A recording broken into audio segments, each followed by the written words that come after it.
I never imagined my life would take such a sharp turn. My name is Mark, and I want to share my story about discovering my wife Lisa's infidelity and the aftermath that followed. We had been married for 5 years, and everything seemed perfect on the surface. You know how it goes. The typical couple, house in the suburbs, 2 dogs, and a routine that felt comforting. But beneath that veneer of normalcy, cracks were starting to show. Lisa had always been a bit high maintenance. I loved her confidence, but it sometimes bordered on demanding. In the months leading up to my discovery, I noticed she had become more distant. She was constantly on her phone, texting late at night and spending more time with her friends. I tried to ignore it at first. Maybe she was just busy with work or had a new hobby, but deep down, I felt a gnawing suspicion. The first real sign came when she suddenly wanted to spice things up in the bedroom. One night she suggested we try new things, and while that seemed thrilling at first, I soon realized it felt forced. It was as if she was attempting to make up for something, but I couldn't put my finger on what it was. Then came the night I stumbled upon the undeniable truth. I had come home a bit early from work, expecting to surprise her with dinner.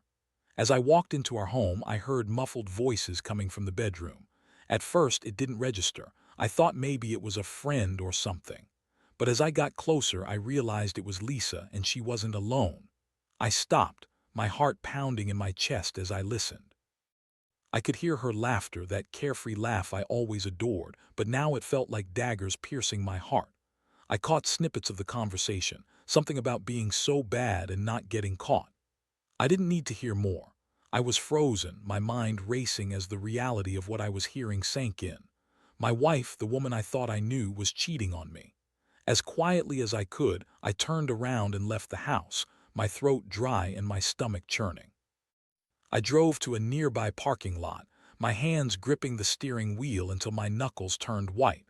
I wanted to scream, to cry, or even punch something. I felt betrayed and I was furious. This wasn't just about infidelity. It was everything I thought I knew about our life together crashing down around me. An hour passed, and I finally decided I needed proof. I returned home, heart pounding again, and walked into our bedroom. The scene that greeted me was like a punch to the gut. Lisa was still on the bed, her phone open and face down. I quickly glanced over, and there it was, a message from a guy named Tom. The intimacy in their words was sickening. I wanted to tear the phone apart, but I didn't. Instead, I took a deep breath and made my plan.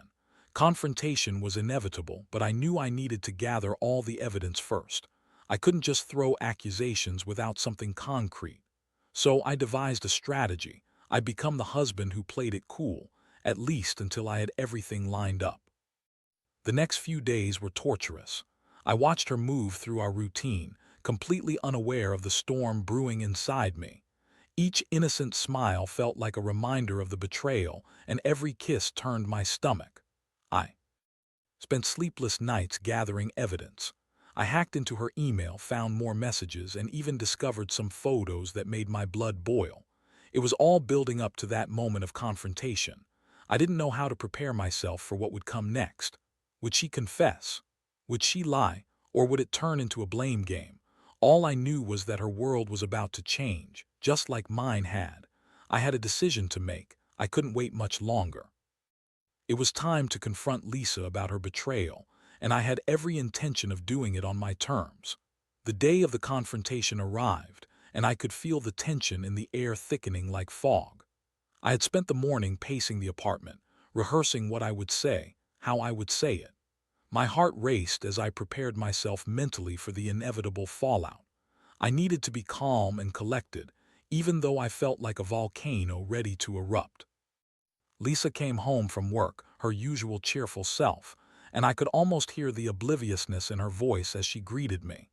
"Hey, babe, how was your day?" she asked, her tone light, as if she had no idea what was about to happen. I forced a smile, which felt more like a grimace, and gestured for her to sit down. "What's up?" she asked, her brow furrowing slightly at my serious demeanor. I took a deep breath, steeling myself for the moment I had been dreading. I wanted to confront her without letting my emotions take over, but I felt a wave of anger bubbling beneath the surface. I need to talk to you about something important, I began, my voice steady despite the turmoil inside. Something that's been bothering me for a while now. She looked at me, a flicker of concern crossing her face. Okay, what is it? I decided to get straight to the point. I know about Tom, I know you're cheating on me. The words hung in the air like a heavy weight, and I watched her expression change from confusion to shock, followed by a quick mask of indignation. What are you talking about? She snapped, her voice rising defensively. This is ridiculous, Mark. You have no proof. I pulled out my phone. Ready for this moment. Here's the proof, Lisa. I opened the messages I had screenshot and slid my phone across the table toward her.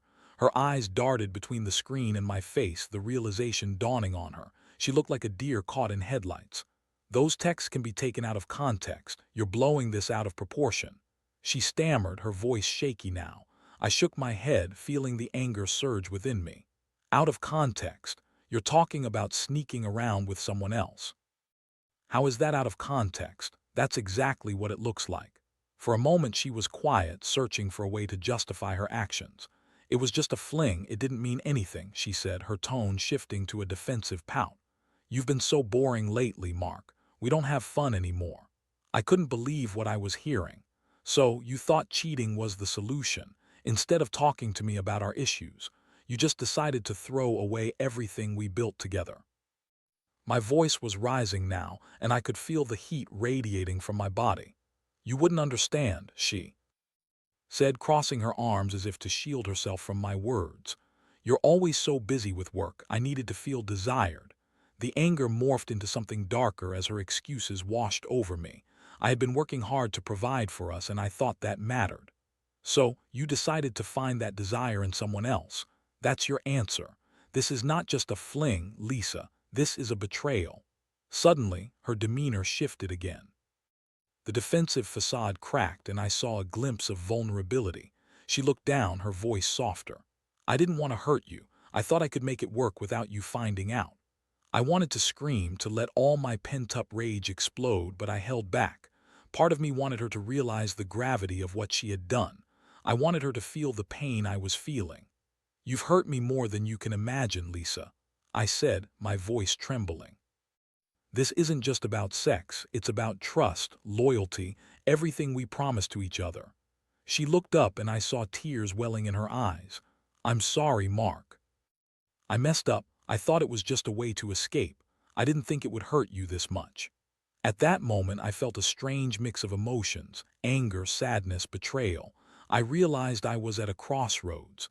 This was no longer just about confronting Lisa. It was about deciding what I would do next. I had to protect myself and my heart. There was a part of me that wanted to forgive her, to make it work. But could I ever trust her again? I had a decision to make, and I now understood that the consequences of her actions would affect both of us profoundly. The infidelity had shattered my world, and I needed to figure out how to rebuild, not just my trust in her, but my own self-worth. As I sat there, watching her cry, I knew we couldn't go back to the way things were. The moment had changed everything between us, and it was time for me to decide how to move forward. After that heated confrontation, the atmosphere in the house shifted dramatically. It felt like we were two strangers sharing the same space, both grappling with the aftermath of something that had irrevocably changed our relationship. Lisa's tears were genuine, and part of me wanted to comfort her. But every time I thought of what she had done, rage flared up again, drowning out any sympathy I felt. That night I barely slept. I lay awake in bed, staring at the ceiling, my mind racing with thoughts of betrayal and hurt. The image of her with Tom, laughing and sharing intimate moments, replayed in my head like a broken record. I felt like a fool for not seeing the signs sooner, for not realizing that the love I thought we shared was crumbling right before my eyes. The next morning I woke up feeling drained but determined. I knew I had to take control of the situation. I couldn't let this define me, and I certainly couldn't let Lisa's actions dictate my future. I needed a plan. But first, I had to figure out what I wanted from this mess. I decided to have a serious talk with Lisa about what would happen next. I needed to set boundaries and expectations. I wanted her to understand the severity of her actions and how they affected me. After all, she had shattered my trust, and I wasn't just going to sweep that under the rug. When I confronted her again, she seemed more subdued. The false bravado had faded, and it was clearer that she was realizing the weight of her actions. "Mark, I truly am sorry," she repeated. "I messed up, and I know I hurt you deeply. I'll do anything to make it right." "Anything means what, Lisa?" I asked, my voice steady but firm. "What can you possibly do to erase the damage you've caused?" "I'll go to therapy. I'll cut ties with Tom. I'll work on myself. I want us to heal," she said, her eyes pleading as she looked at me. I crossed my arms, reflecting on her words. Part of me wanted to believe her, to think that she could change, but my heart was still heavy with doubt. "And how do I know this isn't just a temporary fix? You said the same thing when we were having problems before." "I know," she admitted, and for a moment I saw the realization wash over her. "I can't expect you to trust me after what I've done, but I need you to understand that I am willing to fight for us." That was a moment of truth for me. I had two choices. I could try to forgive her and get back to a semblance of what we once had, or I could walk away for good. The thought of leaving felt liberating yet terrifying. I loved her, but was love enough to sustain a relationship built on broken trust? I relayed my thoughts to her, expressing the gravity of the situation. "We need to rebuild this trust, but it's going to take time. It's not just about saying sorry, it's about actions moving forward." Lisa nodded, tears still pooling in her eyes. "I understand, Mark. I'll do whatever it takes. I promise I won't contact Tom again. I'll take full responsibility for my actions." In that moment, I felt a flicker of hope. Maybe we could salvage this. But another part of me felt a nagging hesitation. What if she slipped back into her old ways? What if this was just another lie? I had to protect myself while still allowing for the possibility of healing. I set boundaries. Lisa would have to attend therapy on her own for a few weeks before we could even discuss the possibility of couples therapy. I needed to see that she was committed to changing herself, not just for me, but for her own sake. I also asked her to keep me updated on any interactions with her friends, especially those she had hung out with recently. It was a lot to ask, but I felt I needed some semblance of control. She agreed, and as we moved forward, I kept a close eye on her actions. Slowly, I started to notice changes. She registered for therapy, put her phone down more often, and even began to plan activities with me that we used to enjoy. It felt like we were taking steps forward, but the shadow of her betrayal loomed large, and I wasn't sure how long it would take before I could fully trust her again. Days turned into weeks, and while I appreciated the effort, the emotional roller coaster was exhausting.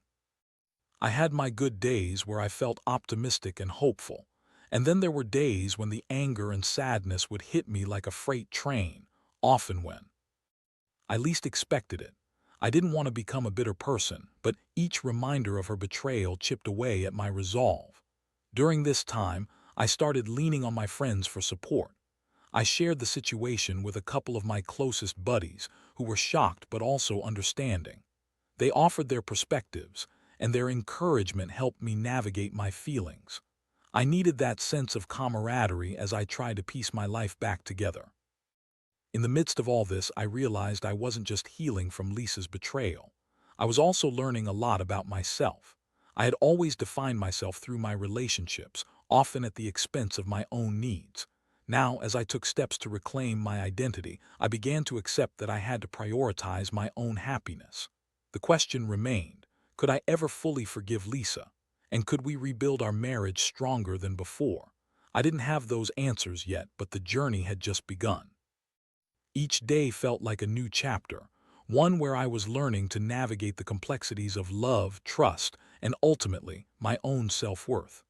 As the weeks passed, I found myself in a strange limbo.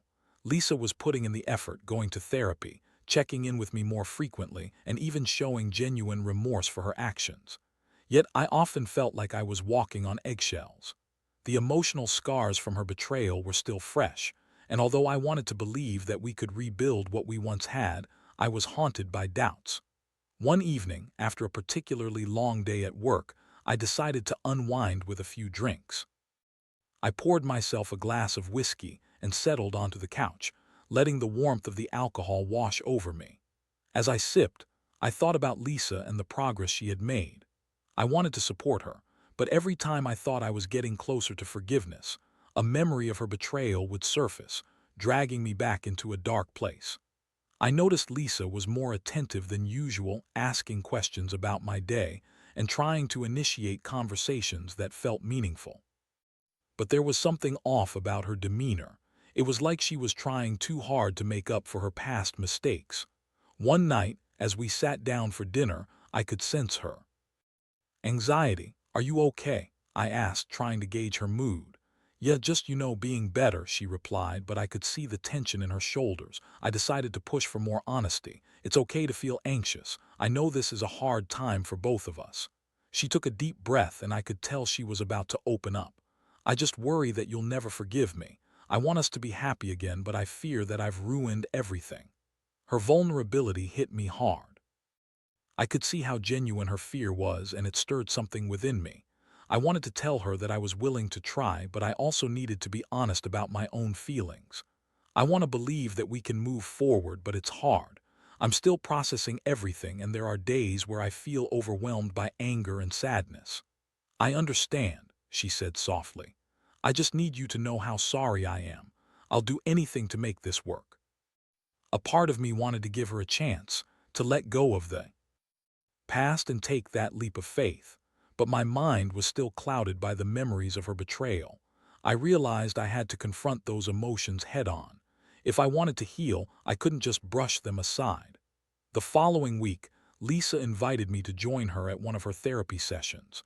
She thought it would be beneficial for us to share our feelings with a professional. While the idea made me uneasy, I decided to give it a shot. Maybe having an objective party would help us navigate this incredibly difficult terrain. When the day arrived, I felt a mix of anticipation and dread. As we sat in the waiting room, I glanced at Lisa, who looked nervous but determined. I knew this was a significant step for her, and I wanted to support her. After a few minutes, we were called into the therapist's office. It was a cozy space, filled with warm colors and inviting furniture. After exchanging greetings, the therapist, a middle-aged woman with kind eyes, encouraged us to speak openly about our feelings. I took a deep breath and recounted the betrayal, my voice shaking with emotion. "I feel like I've been blindsided. I trusted her completely, and now I'm left questioning everything. It's hard to look at her without feeling pain." Lisa nodded, tears pooling in her eyes. "I understand that I've caused so much hurt. I wish I could take it back, but I can't. All I can do is prove to you that I'm committed to fixing this." As we continued to share, I felt a strange sense of relief. Talking to a therapist provided a safe space to express everything I had bottled up. I felt validated, and I could see Lisa struggling with her emotions, which made me realize that she was genuinely working on herself. The session continued, and for the first time I felt like we were making progress. The therapist guided us through exercises aimed at rebuilding trust, helping us communicate our fears and hopes more effectively. We discussed boundaries, expectations, and what forgiveness would look like for both of us. By the end of the session, I felt a glimmer of hope. Maybe we could rebuild our relationship, brick by brick, as we navigated this treacherous path together. But I also knew that it would take time, and healing wouldn't happen overnight. That night, as we sat on the couch together, I looked at Lisa and saw a flicker of the woman I had fallen in love with. "I'm still angry, Lisa, but I'm willing to try if you are." "I am," she replied, her voice steady. "I'm ready to fight for us, no matter how long it takes." With those words hanging in the air, I realized that while the road ahead would be rocky, we were both willing to take the first steps together. It was a fragile hope, but it was a start. And in that moment, I understood that rebuilding would require patience, effort, and most importantly, honesty from both of us. As I reflected on the journey ahead, I knew I had to remain vigilant. I had to keep my heart and mind open while also protecting myself.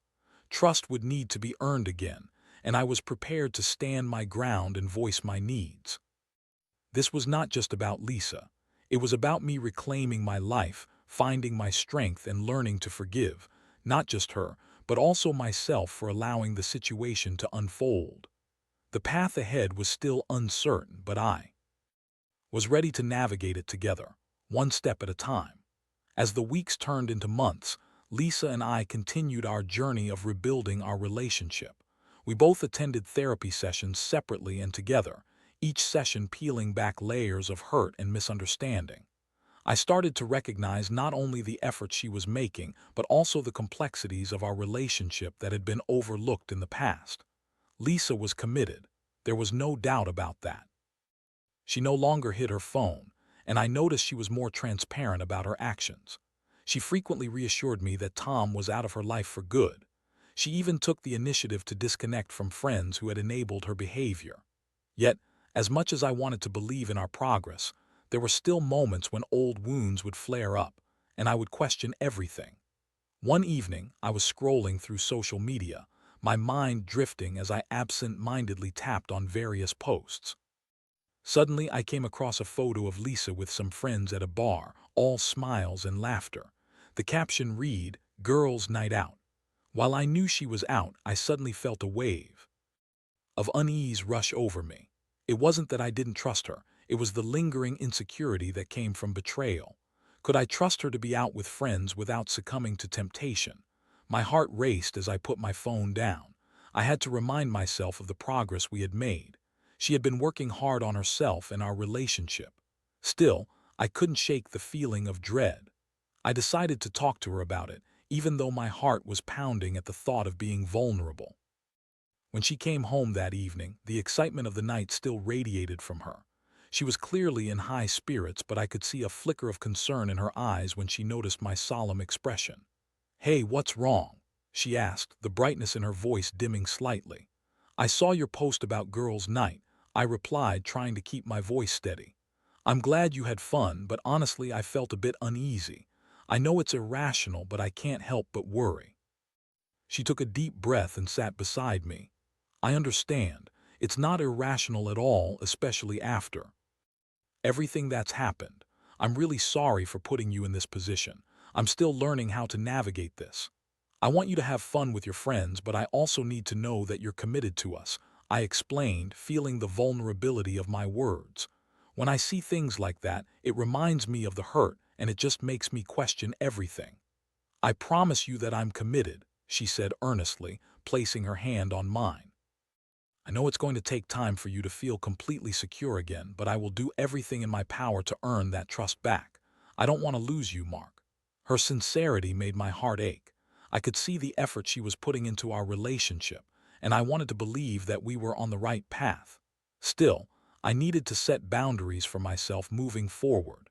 "Maybe we can agree to check in with each other when we go out.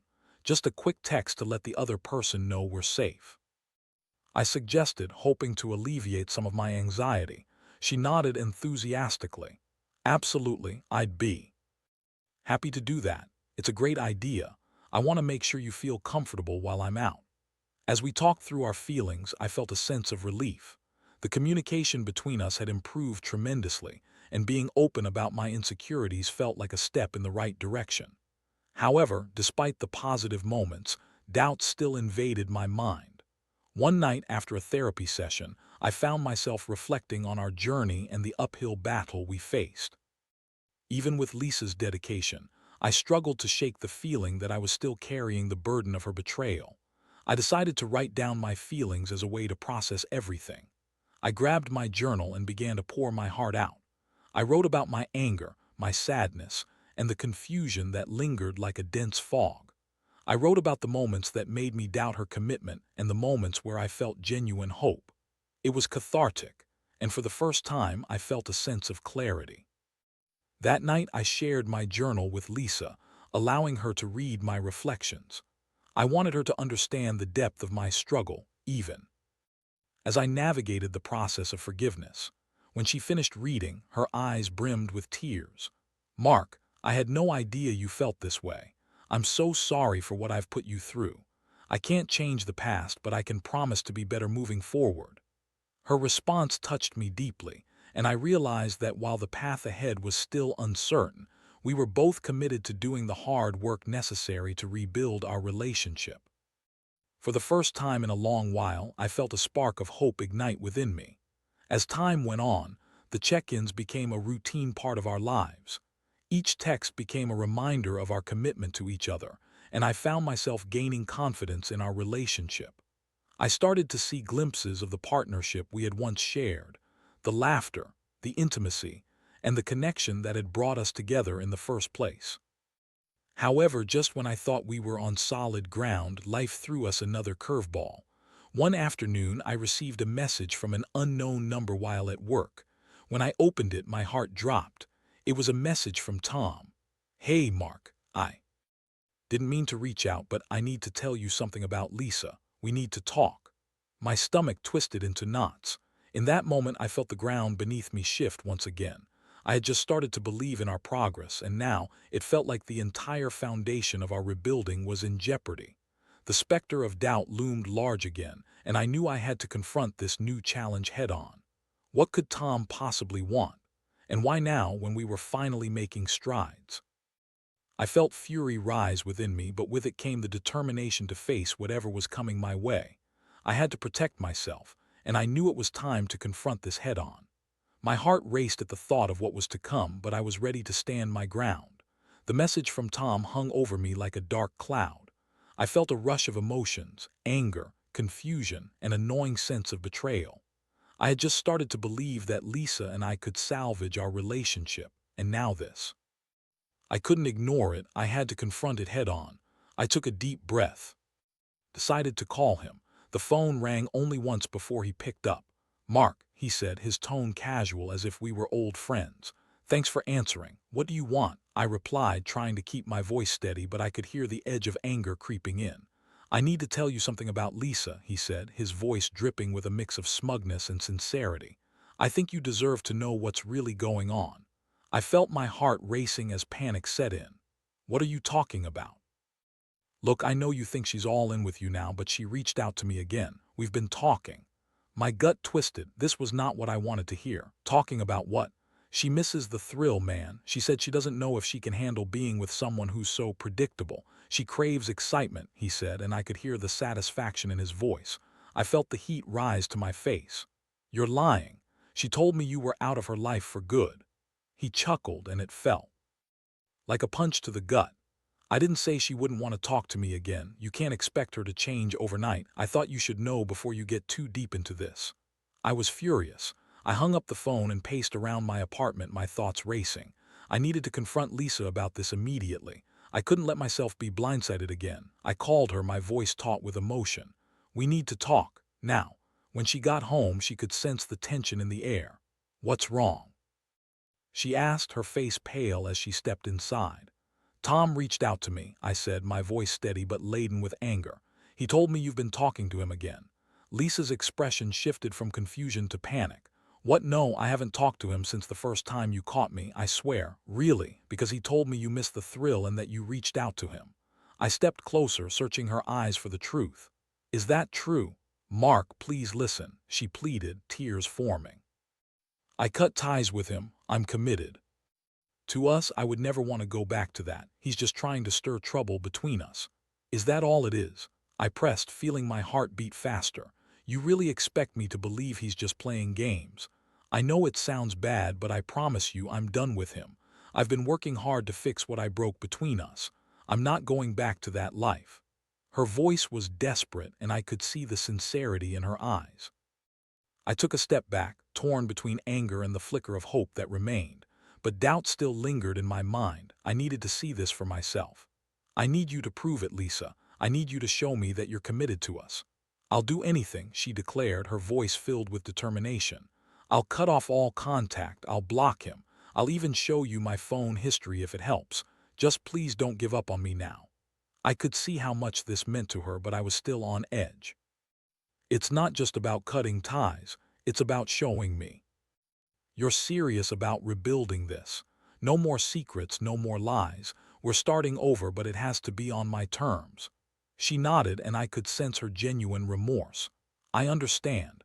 I'll do whatever it takes. Just give me a chance to prove it to you." With that, I laid out my expectations.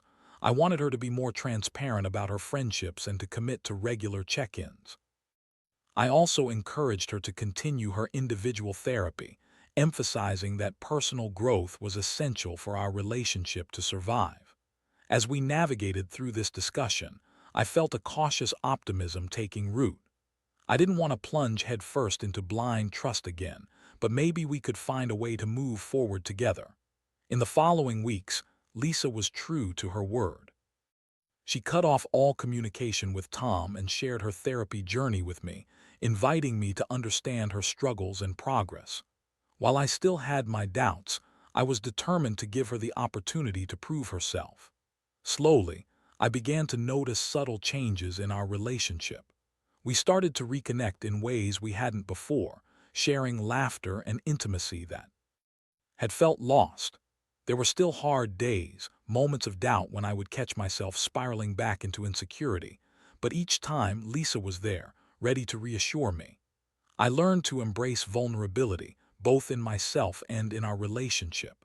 Lisa was also learning about her own desires, her need for attentiveness, and how to communicate those needs effectively without resorting to betrayal. Over time, I began to see glimmers of the love we once shared, and while I knew we had a long road ahead, I felt that we were moving in the right direction. I realized that rebuilding wasn't just about putting the pieces back together. It was about creating something new with stronger foundations. As I reflect on this journey, I understand that love is complex. It can be messy, painful, and sometimes heartbreaking, but it can also be transformative when both individuals commit to growth and healing. For anyone facing a similar situation, my advice is to prioritize open communication, set clear boundaries, and never shy away from seeking professional help. Trust is fragile, but with time, effort, and honesty, it can be rebuilt, one step at a time. While the scars of betrayal will always be a part of my story, I believe they also serve as a reminder that love, when nurtured and fought for, can rise from the ashes. Together, Lisa and I are learning to rebuild, and for the first time in a long while, I feel hopeful about the future we're carving out together.